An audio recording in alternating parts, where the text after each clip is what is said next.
ప్రణయ్ గారు, madam actually hotel మేనేజ్మెంట్లో మీకు మంచి ఆపర్చునిటీస్ ఉంటాయి కదా, ఐటీ ఎందుకు వచ్చారు?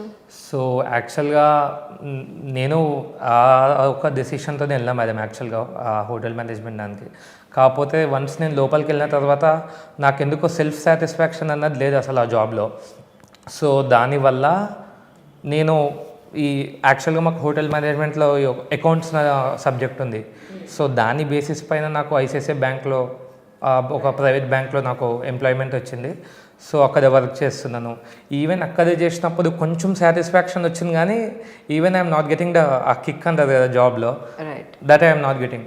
సో దానివల్ల నేను చేంజ్ అవ్వడం, ఇట్లా నా ఫ్రెండ్స్ అందరు ఉన్నారు, ఈవెన్ దే ఆర్ వాళ్ళు చెప్పినారు లైక్ నువ్వు మాలాగా ఇటు సైడ్ వచ్చుకుంటే ఈ శాలరీస్ ఇవన్నీ గ్రోత్ బాగుండేది కదా అని చెప్పి. సో నేను అది ఆలోచించే టైంలోనే యాక్చువల్గా ఈ సెకండ్ కోవిడ్లో మా ఫాదర్ యాక్చువల్గా కోవిడ్ వచ్చి అది ఎక్స్పైర్ అవ్వడం అదంతా అయ్యింది. సో దానివల్ల అది అక్కడ స్టాప్ అయినాను నేను. ఇంకా ఆ ఒక ఉద్యోగం మానేసి ఐ స్టాప్ దేర్. ఒక 6 months I was in different mood అండి అట్లా అవ్వడం వల్ల లైఫ్లో. అసలు that was not expected for me. So అలా ఉంది, ఒక 6 months ఇంట్లో ఉంది, మదర్ని చూసుకోవడము అదంతా చేస్తున్నా.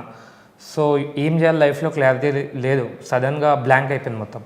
సో ఆ టైంలో మా మదర్ యూట్యూబ్లో చూస్తూ మీ ఇంటర్వ్యూ చూస్తారు, మీదే అరేంజ్ సార్ది. సో అది చూసినప్పుడు మా మదర్ ఇట్లా చెప్పినారు. నేను అనుకున్నా ఫస్ట్ టైం అట్లా చెప్పంగానే అట్లా చాలా చెప్తారులే అమ్మ అన్న ఫీలింగ్. అంటే చాలామంది చెప్తారు అసలు నేను చదివింది వేరో, నేను చేసింది వేరో, ఇప్పుడు అసలు ఇట్లా ఆపర్చునిటీ అసలు రాదు అన్న ఫీలింగ్లో ఉన్నాను మేడం నేను. అలా అనుకున్నప్పుడు ఇప్పుడైతే నాకు మదర్ లేదు, నువ్వు ఒకసారి చూడు అని చెప్పి చూపించారో, ఆర్ఎన్ రెడ్డి సార్ చెప్పినవన్నీ విన్నానో ఒక కంప్లీట్ హోప్ వచ్చింది ఫస్ట్ టైమే. సో ఇంకా నేను వేరేవేమీ ఆలోచించలేదు, డైరెక్ట్గా నేను మదర్ వెళ్ళి సార్ని కలిసాం డైరెక్ట్గా వెళ్ళి. సార్ ఇది నా సిచ్యువేషన్, కానీ నేను ఎంతైనా హార్డ్ వర్క్ చేస్తాను సార్, అది నేను చూసుకుంటాను సార్ డెఫినెట్గా అని చెప్పాను సార్కి. సో సార్ ఆల్సో నాకు అదే చెప్పారు, don't leave my hand till you get the job అని కన్ఫర్మేషన్ ఇచ్చారు నాకు. నువ్వు జస్ట్ హార్డ్ వర్క్ పైన నువ్వు డిపెండ్ అవ్వు, మిగతాదంతా I will take care of it అన్నారు. ఆ కాన్ఫిడెన్స్ ఇవ్వడం వల్లే నేను ఈరోజు సెకండ్ ఇంటర్వ్యూలోనే జాబ్ వచ్చి ఐఎమ్ విత్ సార్ ఈరోజు వచ్చాను. ఇప్పుడు ఇక్కడ సాటిస్ఫాక్షన్ ఉందా మీకు? కంప్లీట్గా మేడం. యా, ఇంకా జాయిన్ అవ్వలేదు. రేపు అయిపోయింది సార్, జాయినింగ్ అయిపోయింది, work start, on board formality complete అయిపోయింది లాస్ట్ వీక్. కానీ నేను just receive offer and on board అయిపోయింది 1 day.